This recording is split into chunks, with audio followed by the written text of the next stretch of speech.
एक मर्तबा हम अपनी खुशियों में अहल बैत को याद करते हैं, मजलिसों में आते हैं, अहल बैत को याद करते हैं, लेकिन एक मर्तबा अपने शदाइद में, अपने मसाइब में अहल बैत को याद करते हैं।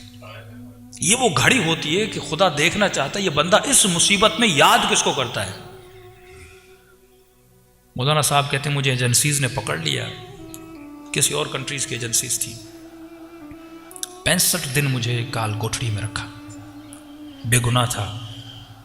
कि मेरे हाथों को बांध लिया, मेरे पाँवों को बांध के मुझे सीधा लिटाया जाता था, और जो मेरे पाँवों के तलवे हैं वहाँ बहुत शिद्दत से मुझे मारा जाता था।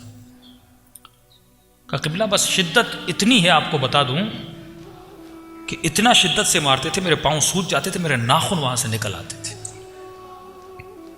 लेकिन जब चोट लगती थी और शदीद तकलीफ होती थी तो मेरी ज़बान से एक जुमला जारी होता था, या ज़हरा।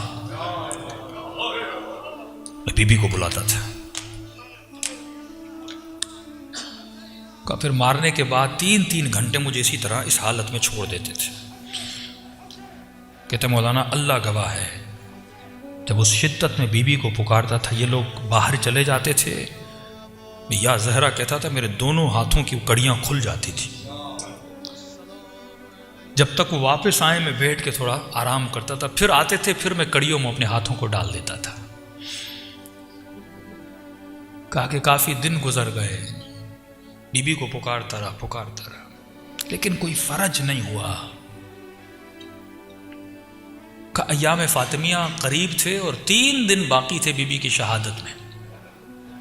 मैं अपनी काल कोठरी में बैठ कर रो रहा था और कह रहा था, सैयदा इतनी मुसीबत में मैंने आपको इतना बुलाया, अगर आपकी शहादत के दिन से पहले मैं आज़ाद हो गया तो मुझे यकीन हो जाएगा मैं आपका ही शिया हूं और आप मुझसे राजी हो।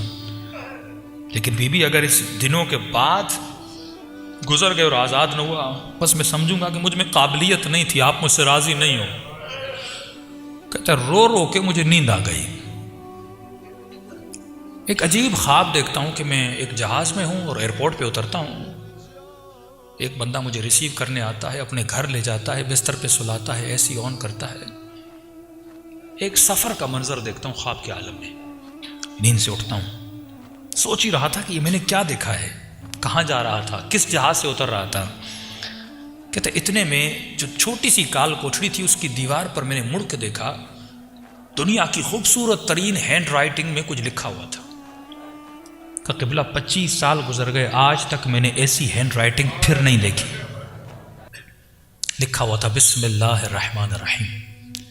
जो भी इस काल कोठरी से निकलना चाहता है, बचना चाहता है, वो 540 या 35 मरतबा ये दुआ पढ़े, शफा मिल जाएगी।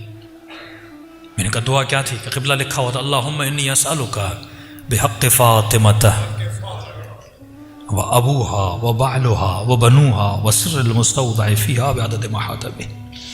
का मैंने तस्बीह उठाई और मैंने 540 से 35 मरतबा पढ़ा। बस पढ़ना था, 1 घंटे के बाद दरवाजे पे दस्तक हुई, मेरा नाम लिया और कहा कि आपको आज़ाद कर दिया गया है। और मुझे लेटर दिया, माजरत खाई की, हमने बेजुर्म आपको पकड़ा था, आप आज़ाद हो। जैसे आज़ाद हुआ फौरन घर गया, शहर में ऐलान किया कि 3 दिन में सैयदा की मजलिस करवाऊंगा। मैंने घर के दरवाजे के ऊपर बैनर लगाया, ये मजलिस वो करवा रहा है जिसे सैयदा ने आज़ाद करवाया है। का ये ताबीर तो हो गई। का मौलाना मैं कराची आया,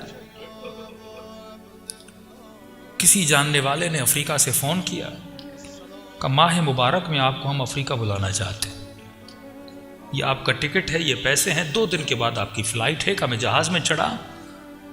अब जब अफ्रीका के एयरपोर्ट पे उतरा, मैंने कहा ये तो वही एयरपोर्ट है जो ख्वाब में सैयदा ने दिखाया था, ये तो वही शख्स है जिसको मैंने ख्वाब में देखा था। का घर उसका था पर उसको बता मैं रहा था कि तेरे कमरे में ये चीज़ें हैं। का आज 25 साल हो गए, सैयदा ने वहाँ से उठाकर मुझे यहाँ भेजा था।